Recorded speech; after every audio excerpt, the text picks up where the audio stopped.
belajar seetik-etik kurang teh pasrah ka Gusti Allah, makin hari makin pasrah, makin hari makin pasrah. Nikmatna ibadah teh ku pasrah. Ninahin lamun urang bisa pasrah ka Gusti Allah. Engke ge urang lamun berusaha mungkin seminggu, mungkin sebulan datang. Engke datang biasana di jero salat. Kehambaan urang ka Gusti Allah teh engke datang di jero salat. Rata-rata 99,9 ke datang dina salat. Urang makuarikan tengah hamba ke Allah zahir hungkul sehingga salat eta berat, salat eta capek sebab tengah hamba dibawa ku nafsu. Ketika ngahamba mah ngeunaheun ka Allah, Allahu akbar. Abdi datang ka Gusti teh lain mawa atas nama kiai, lain atas nama haji, lain atas nama ustad, lain mawa atas nama bupati, gubernur, lain mawa atas nama polisi, lain mawa atas nama abdi mah hamba Gusti. Ditukar di luar masjid kabeh disimpen abdi mah hamba geus neuleuh sasaha di jero masjid damai jasa sarua hamba eueuh sekat di jero masjid teh moal nyarekan ka jelema teh jasa sarua hamba.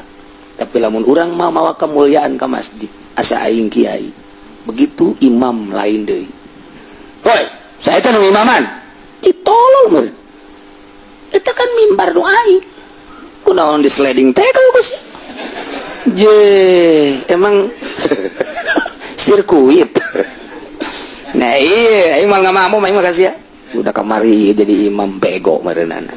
Teu nyawan aing kiai meureunana. Pan aing kiai di dieu teh, aing mama, aing abuya. Teu aing mah teu sanggup ngai mamam kasih hina awak aing. Ka masjid dibabawa kos kitu. Moal rapi. Moal rapi atuh kajian kumaha. Sup kadinya. Saya tak anu keur ngimaman ustad. Manya bupati ngimam ka ustad. Dibaca. Teruskeun bae lah salat eta. Urang nganti. Emang kan urang boga kiai di Partai Golkar khusus. Sok disogok teh kurang. Geus bae kiaina eta bae urang mah ulah make kiai nu lain teu beres. Kabupatihan jabatan dibawa ka masjid teu nyaman.